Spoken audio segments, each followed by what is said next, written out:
Hello everybody, my name is Leonardo Valencia and I'm super excited to be here with you guys today to share one of my favorite techniques, which is my ravishing reds technique, and involves using matrix silk color coat to create some amazing dimension within your already faded out redheads or your new clients.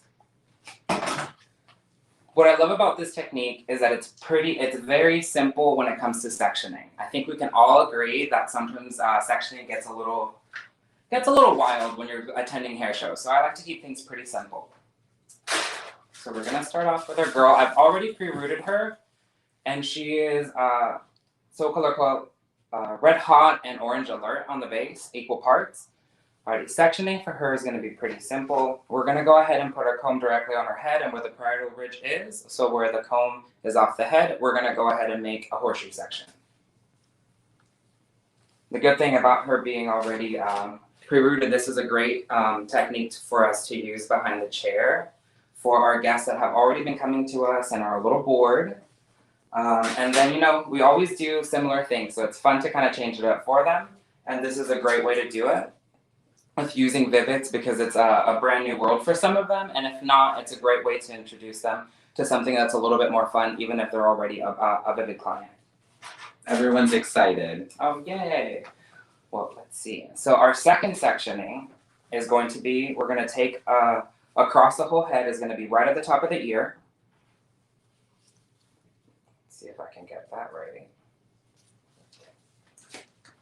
This is going to help us move with a lot of speed. We don't want to spend a lot of time per section because we all know that time is money. So if you agree with me, please put some money emojis in the comments.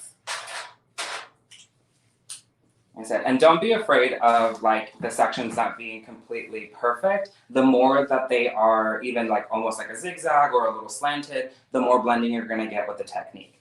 So here's the beginning of it. So here we have our three sections. So the horseshoe at the top, the one around on top of the ear, and then the nape section.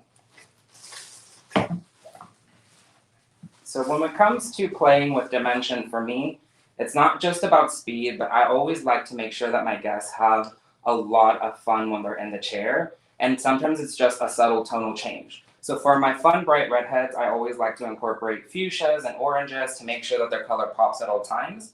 And when I do that, I always work with diagonal lines. It creates softness, so when we're when we're blowing out their hair, whether they wear it smooth or waved, it's a really great way to create no lines, especially for them to see a very beautiful gradient of color that is nice and blended. So I split it up into triangles, and automatically it creates three, which is awesome for us to work with, three big chunks at the bottom.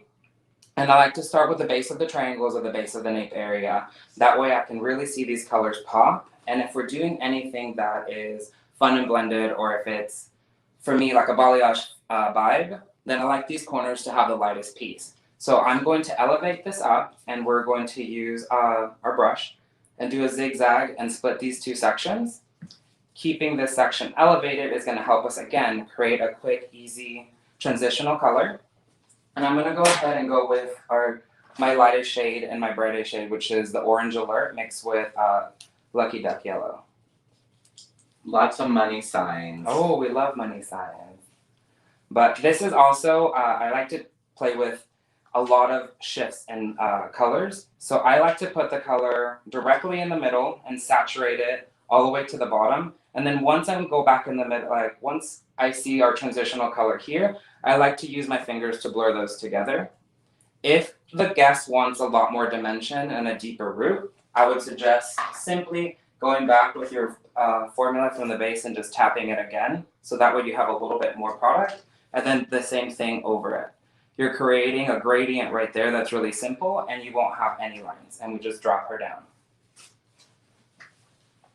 If you have any questions, feel free to ask. And then we go on to our second piece right here. Previous section that was split with a zigzag. This I want to create a lot more depth, so I'm going to go ahead and take the base color formulation all the way through, so that way this piece, which was the Orange Alert, has a really nice background to pop with. And the same way we're going to maintain elevation.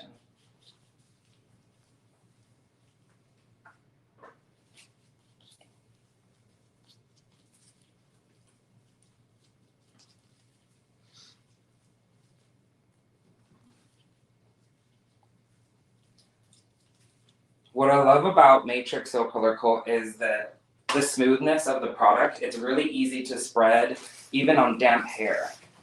And especially troublesome when you have, our textured blondes. If you're doing anything that, if you're taking anybody red, it makes it really nice and easy to be able to get that. And you get a beautiful shine and finish, which for me is perfect for any technique of anybody that wants that color revived. Hey Leo, we have 2 questions. So we have, I believe Magdalena is saying, are you diluting orange? I did dilute orange with Lucky Duck Yellow. I feel like it gives me a neon vibe without it being obnoxious for the guest. I feel like this is something that if I were to do on someone who was maybe like a level 7, more like a ginger blonde or a strawberry blonde, I would dilute with clear, so that way she would just get little pops of that like orange as opposed to something very vibrant. And then Heidi is saying, are you using semi or permanent dye? Ooh, great question. Thank you for asking that. I am a huge fan of semi. Especially when we're retouching color that's already faded. I love to keep the integrity of the ends and the integrity of my client's hair is the most important thing to me. Even when it comes to tonal shifts, I don't like using permanent colors on the ends whatsoever. I feel like we end up, browning out much faster, and we don't need to hurt the cuticle of the hair that way. Great question. Thank you.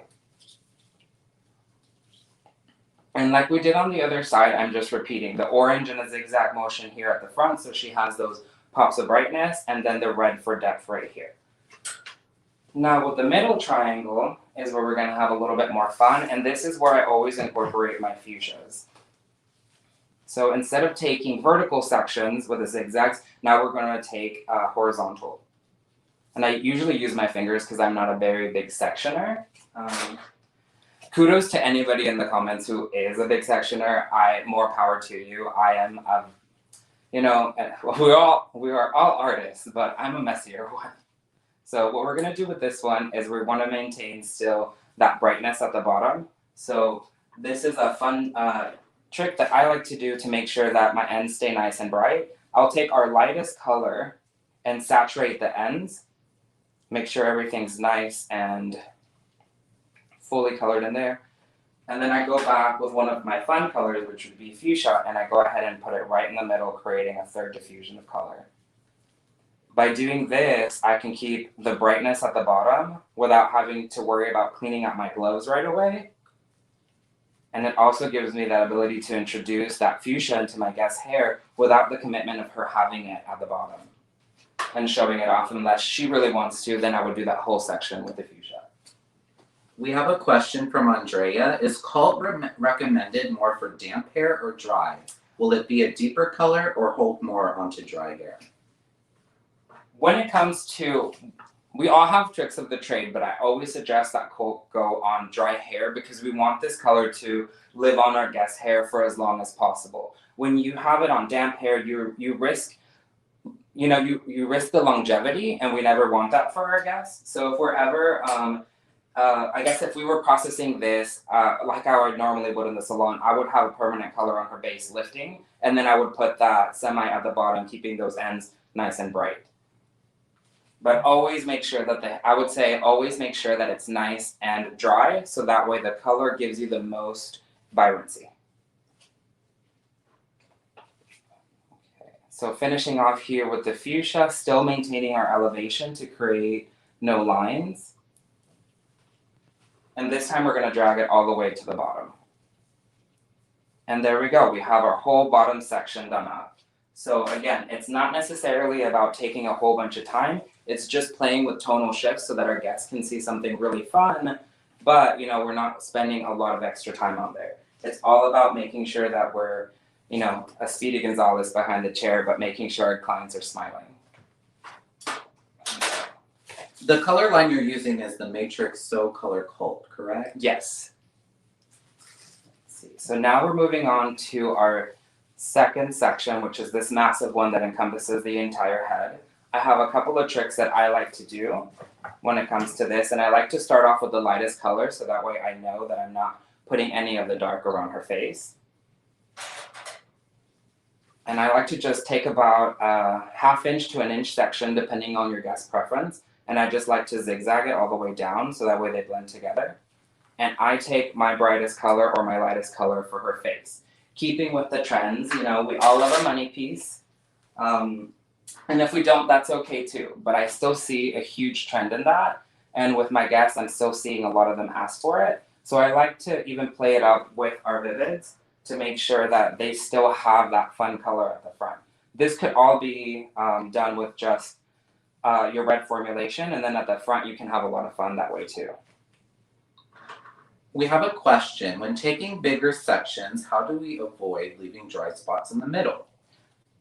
By taking a lot more product. So that is one of the things. If you feel like this section is too big and it could have a dry spot, don't be afraid to go back through it and section it off.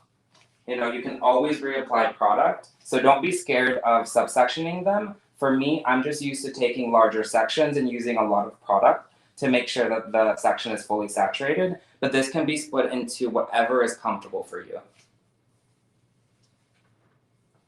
I hope that helps. Everyone's so excited about it. Lots of hearts, lots of loves. Oh, yay. Well, thank you so much, you guys. One of the reasons why I love techniques like this is because it's always fun to have guests that come in and we do a big transformation, but they can be very stressful. And I think we have already, I like to call our Maserati clients, which are our great touch-ups or retouches that come in all the time. And, instead of offering them the same service, I think it's fun for us to challenge ourselves and the guests too and be like, hey, I learned something that's different. Let me play up with something. It's not going to be a huge cost difference, but it's definitely going to look like we spent a lot more time than what we did on it. So similar to the other side, I just want to make sure I get all of this nice and bright at the front. Did my little zigzag subsectioning there. It's just going to help us blend a little bit better.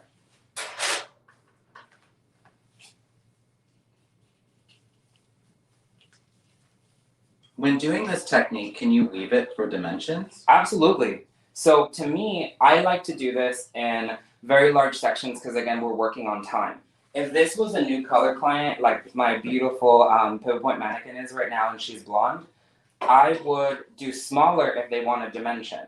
But just remember, when you're weaving, the smaller the section, the less you'll see it. If you want everything to be fully blended, then of course you can weave as many colors as you want per quadrant. For me, it's more or less about the speed of getting that product on.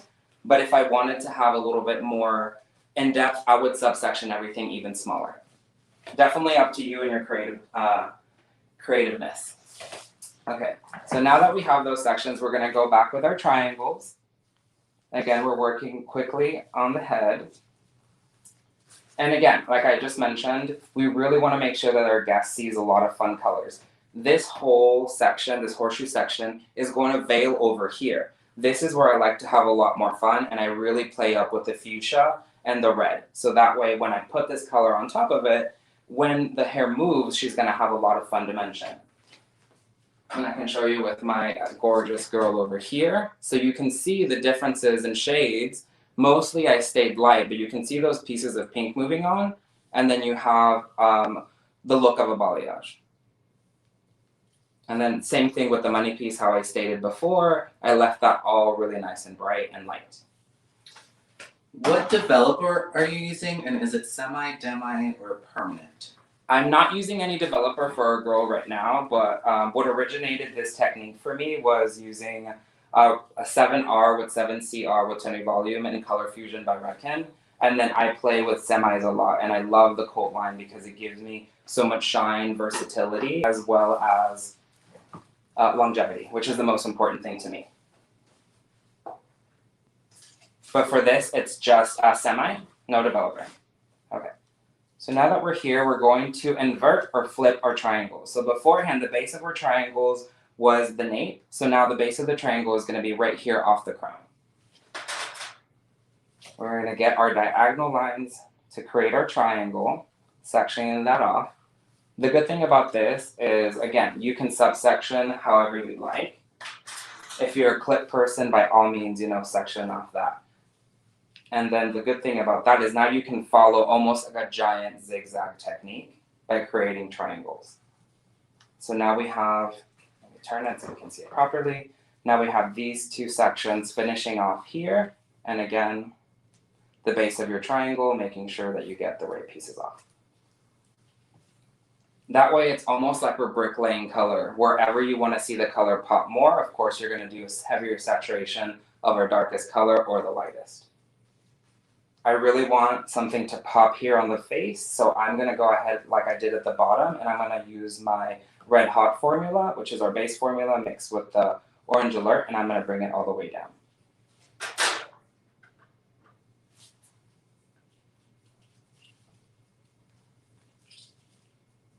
How well would this color gray? I'm not quite understanding. Gray? Stay or gray? Oh, it might be stay. Well, Okay. someone also asked, how does the color last for how many shampoos? It definitely varies on the product that, I'm going to go in the sense of weeks, honestly, because I feel like sometimes it's easier to explain to our clients that way. The client that I use this technique on the most is one of my college girls, and I don't see her, sometimes it goes anywhere between 8 to 10 weeks, and she doesn't have to do anything to maintain it for the most part because she's using the like cooler water and whatnot. But to me, it's a 6-week thing. You're not using any developer, you're not opening up the hair shaft at all, you're just depositing color. So as long as your guest is using proper care and maintenance, so low heat cold water and sulfate free shampoo, it's going to last quite a bit. So I'm going back with my orange formula here, and I'm doing all the ends because I want to create a little bit more brightness here in this triangle section. Around, and then I'll subsection horizontally with a zigzag. Split this, like I said, this is where we're weaving, and I want the fuchsia at the base. So it really is more or less about using your creativity where you will want these colors to pop. The closer around the face, if your guest is not comfortable with vivids, then of course I always look closer to the areas where, as in balayage, we would have depth. So I would go right behind the ear. And maintaining our elevation is going to help us blend. So make sure that you're raising your arm up.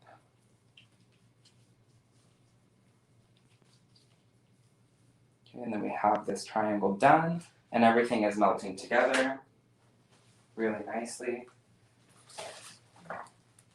And then we move on to this triangle here. And again, by changing the way that the triangles are, we're shifting our tonal colors, meaning that you're creating even more dimension without having to do small subsections. And for me, this is where I would drag down the base to create an extended rooted effect. And then I would do the fuchsia at the bottom, so that way she has a big bright pop in the middle. Michelle asked, how do we, basically her question is, how do we avoid irritation to the scalp with using the product? If the guest, to me, I guess it would just depend on consultation. If this is something that's irritating to the guest, then if you know that she's not going to get irritated with permanent color, I would do her base in whatever you normally would. Shampoo her, dry her, and then apply, avoiding the color on the base. Hopefully that helps. I do, one of my hot tips is I do love, I guess, double coloring reds. So for my guests, sometimes what I'll do, even if I'm working with speed, is I'll use a demi red just to pop open that, get that color in there, and then dry her, and then I would apply my cold formula all over again, avoiding anything that might give her scalp any irritation or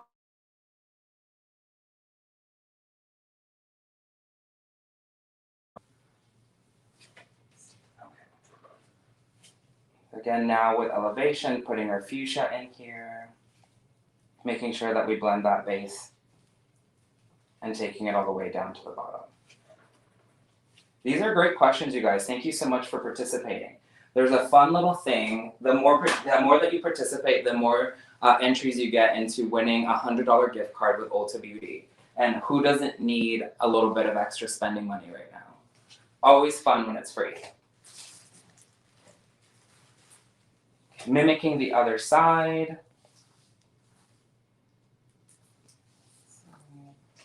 Creating our triangles. I like to keep, like, again, because I can be a bit messy, which you guys can tell with her nape area. I like to keep a dry brush, something that I'm not using at all. This is one of my favorite frame art brushes, just to create those sectionings. If you're a comb person, by all means, use whatever makes you feel more comfortable. But I just like a brush just in case if I drop something, I always have something like to keep going as opposed to start, stop, and going to the back bar and getting another brush.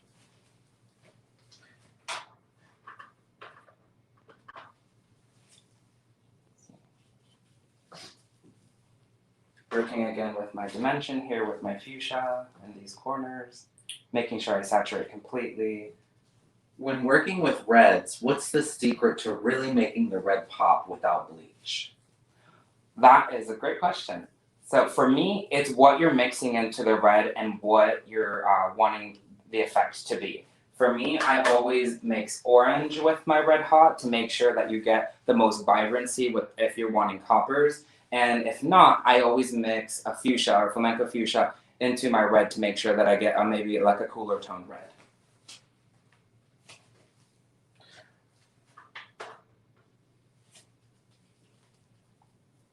These are awesome questions. So I am a big fan of using coal, mostly because I love the way that the hair feels afterwards. I love that we're sealing down the cuticle, that we're not having to use permanent color. This all, especially right now with wearing our masks and sensitivity, I feel like since it's odorless pretty much, when we're using permanent color on the ends, unless it's a new guest, it kind of gets to be uncomfortable for us as hairdressers, but also for our clients. So this is a great way to maintain that sealed cuticle, a lot more longevity with color because you're not roughing up that cuticle anymore.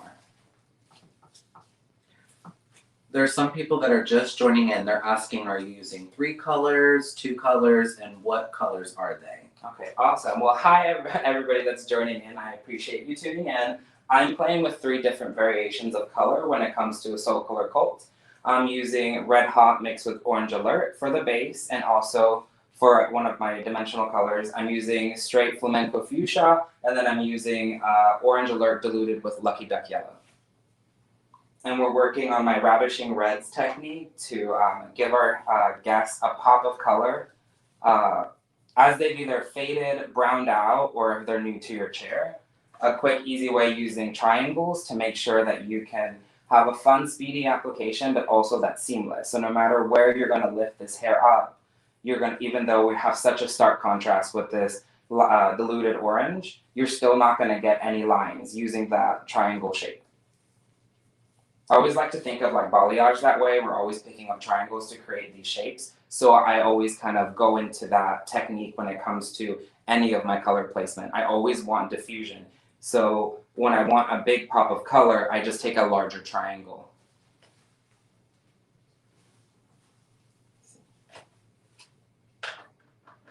For this top section of this triangle, I'm going to extend the quote-unquote base color or root.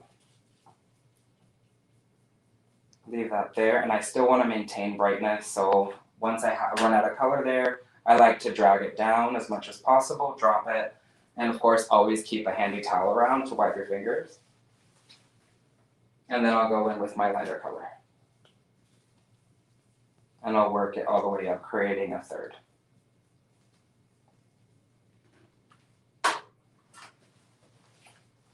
And through this whole middle section, that's all you're doing is creating almost a bricklay technique using the triangles to create even more dimension. So as her hair moves, as it fades, she has different variants in her hair color, and it's not just your glossing with the same color all the way throughout. It's definitely something a little bit more interesting without taking that much extra time.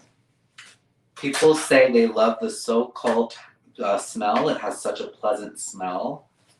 And they also said, do you ever use Cult as a refresh color over previously colored hair? Absolutely. This is technically how this technique originated for me. Cult for me, I'm not gonna lie, maybe it's just because I'm so sensitive to like colors with high ammonia content. But to me, coal is, like you said, it's very pleasant, but I don't find an odor to it. Maybe it's just because I'm so used to the other ones being so much stronger.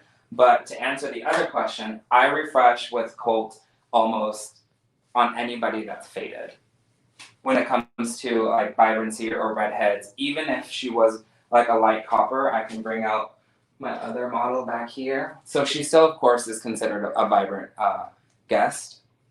But I did dilute more of the color. Same technique that I use, but on a shaggier shape. I did want to touch on that no matter what type of short length the client has, depending on the look that they want, is how you would place the other colors. But for her, it was all orange alert, yellow, and a little bit of red hot. So I did use a bit of fuchsia in the red just to give it a tonal shift, but for the most part, I wanted this to be a little bit lighter, so I switched to my oranges for a more copper, brighter vibe.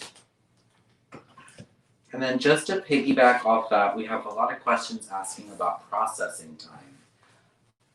Okay, so if she is processing a base and you're doing this and you can move very quickly, 20 minutes. If you feel like your guest is someone who needs to eat this color up a lot longer, by all means leave it up longer. But to me, the sweet spot is 20 minutes. If I'm in a bind or I'm in a rush, I'll do 30. As long as the hair is completely dry, you don't need to leave it on for a very long time. I think that's one of the fun things that I love about this is prior to Rona and working with Ulta for such a long time, I've been with them for about 10 years. My success with them came from creativity with my clients, in the sense that I see people sometimes every 3 weeks. You know, we have those beautiful gray clients that come in and want a lot of change, but their hair can take such a big toll. And I love giving dimension, and I'm definitely a person that never says no.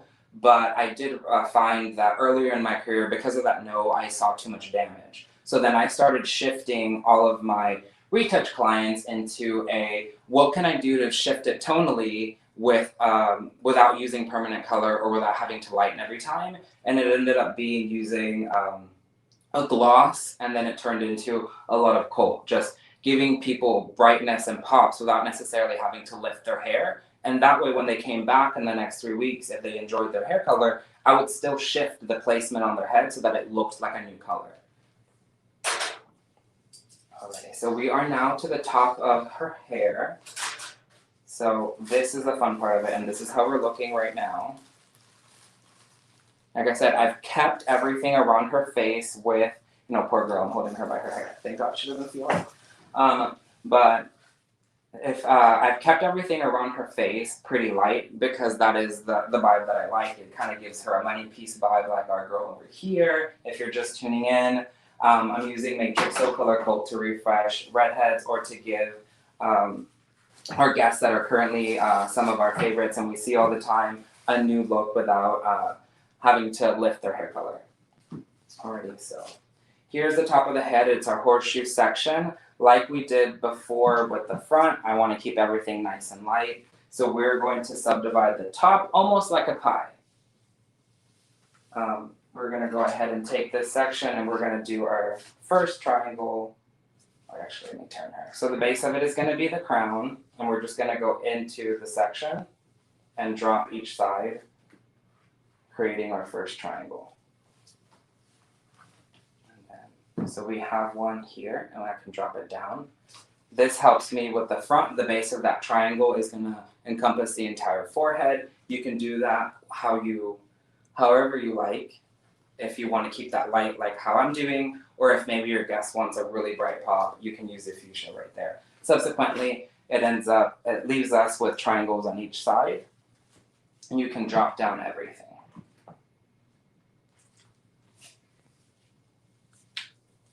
Someone said, can you revisit the double red technique? Why do you use double red? Okay, so double red for me, I don't remember where I read this, but I've had a lot of luck with it.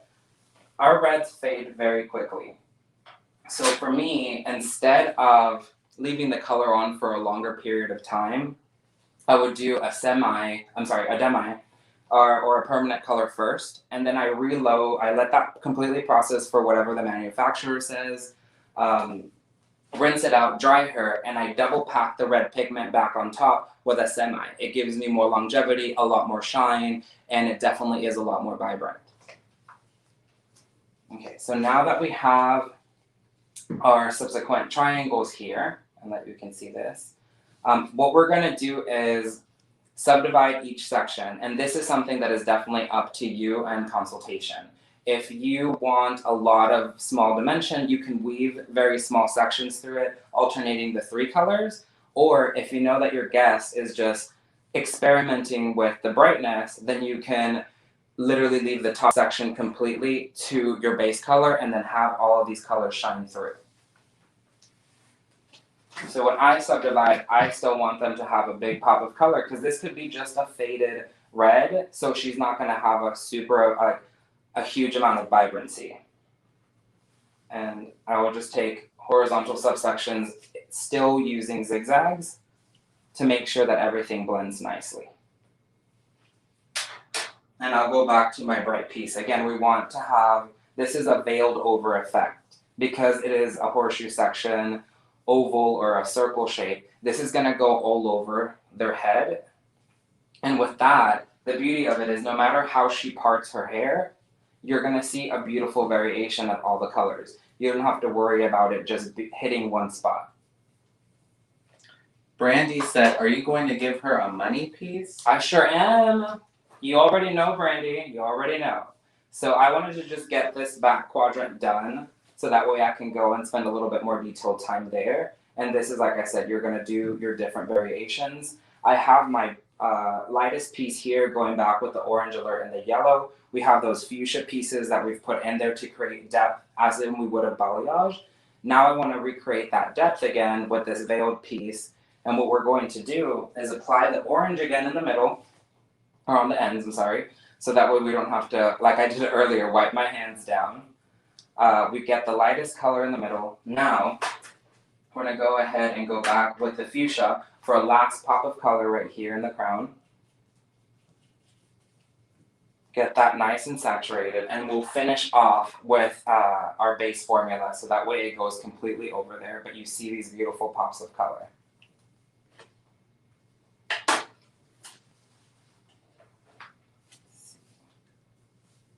And then now again, the exact section, and they can be as small or as large as you want. And this will finish off with a red hot and orange alert combo. So the point of it is just you're playing with dimension within itself, but in big, bold chunks. So that way you can speed up color application time, but it's still a little bit more fun and spicy for your client.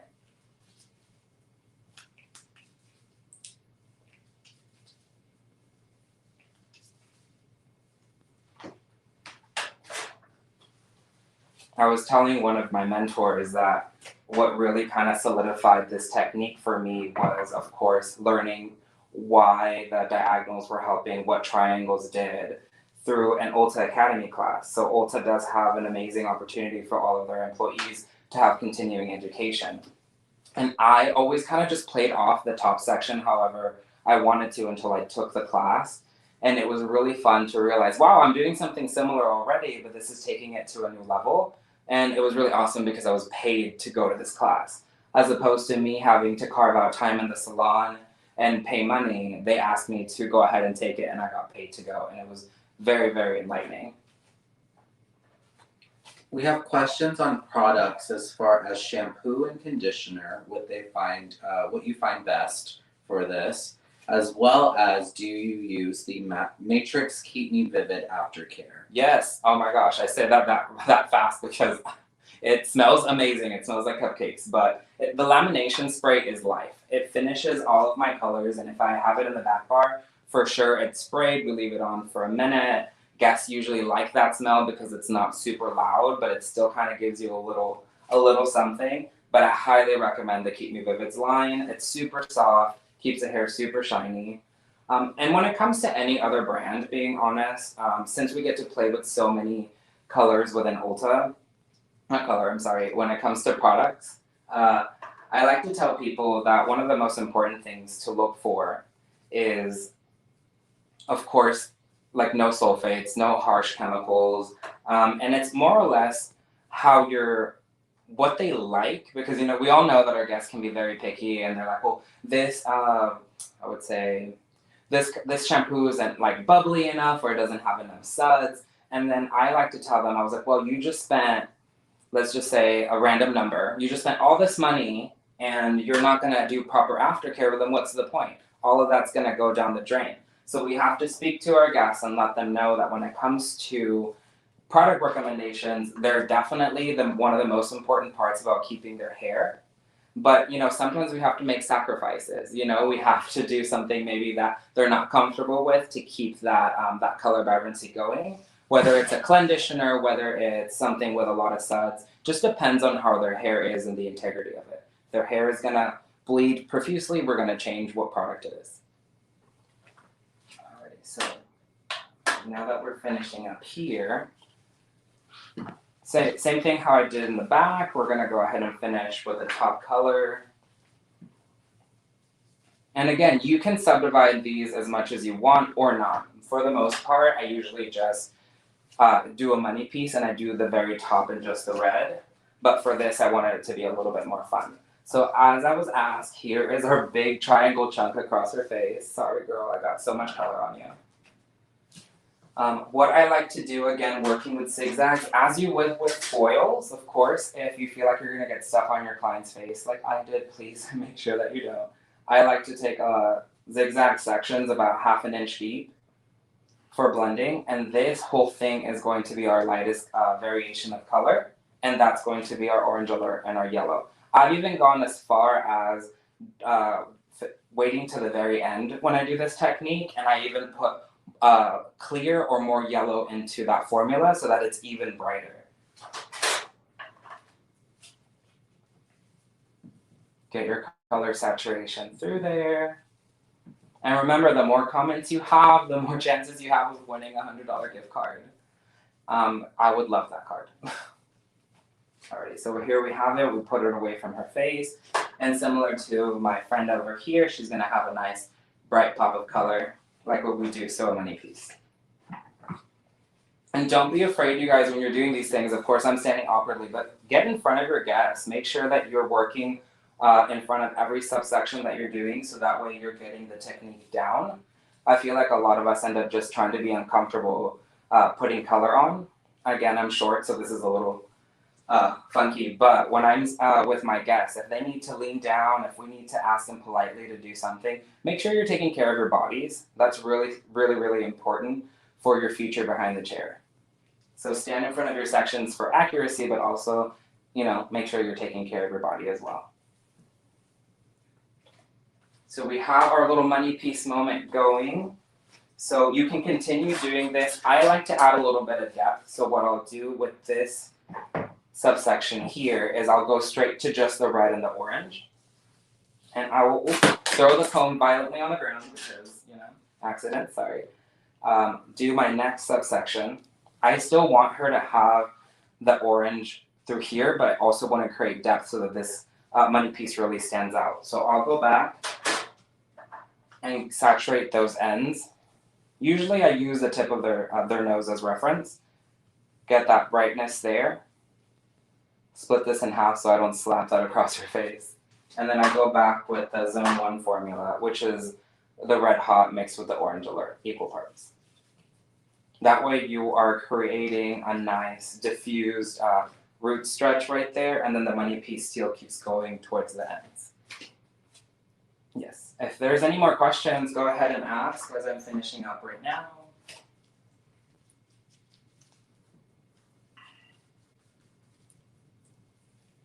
Do you fill the hair first? When would you need to repigment before applying reds?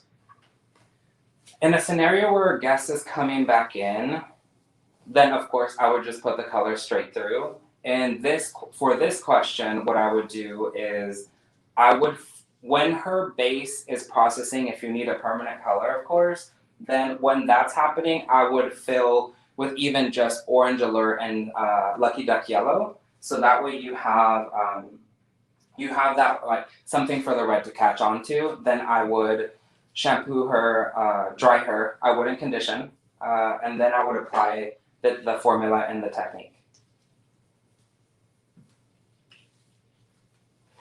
That's a great question.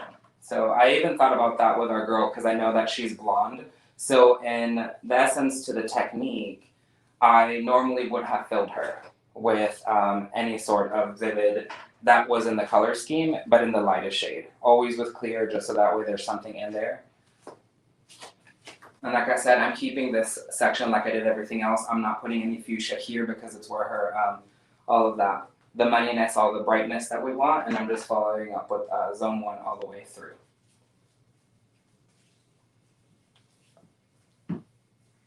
Everyone's saying absolutely stunning. This is fire. Yes, money piece. We love a money piece.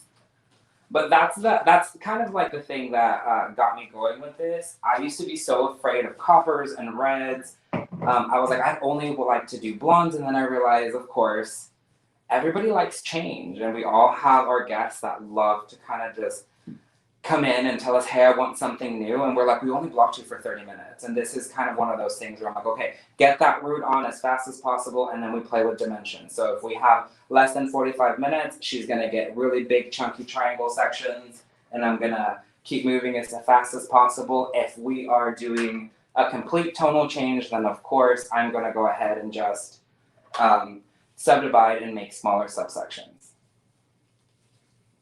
And like I did before on the other side, just something really quick so you guys can see me finish this off, is the brightest color over the veil so that way we can really see these colors pop. I do a little bit of the fuchsia here in the middle, and then I finish with the red at the top. And for those joining me now, with all the front of the hair, I wanted to keep just as a money piece, so I did not use any of the fuchsia, so that way all we had was the base or zone 1, and then the brightest color around her face. They are loving this. They're already like, next class. Oh, yeah, you guys are awesome. Thank you so much. Not gonna lie, I was a wee bit nervous, but I really appreciate everybody participating, all the questions. Definitely made me feel super welcomed. Alrighty, but there we go. So that is our last little piece for the technique, working all with diagonals to create a lot of softness and blending. And, you know, even if my girl's, she's a little messy, we did try to make sure that, you know, we didn't have anything. And you can see how this color overlays here, that she would have that money piece super bright, and she'd have a lot of dimension throughout their whole head. Once, of course, you get a hang of this, this technique goes by super fast, and it's really based on all of the beautiful imagination that you guys have. And I'm just super grateful for being here. Thank you, Ulta Beauty and Behind the Chair, for letting me share some of my techniques with you guys. It's been a huge pleasure. Thank you so much.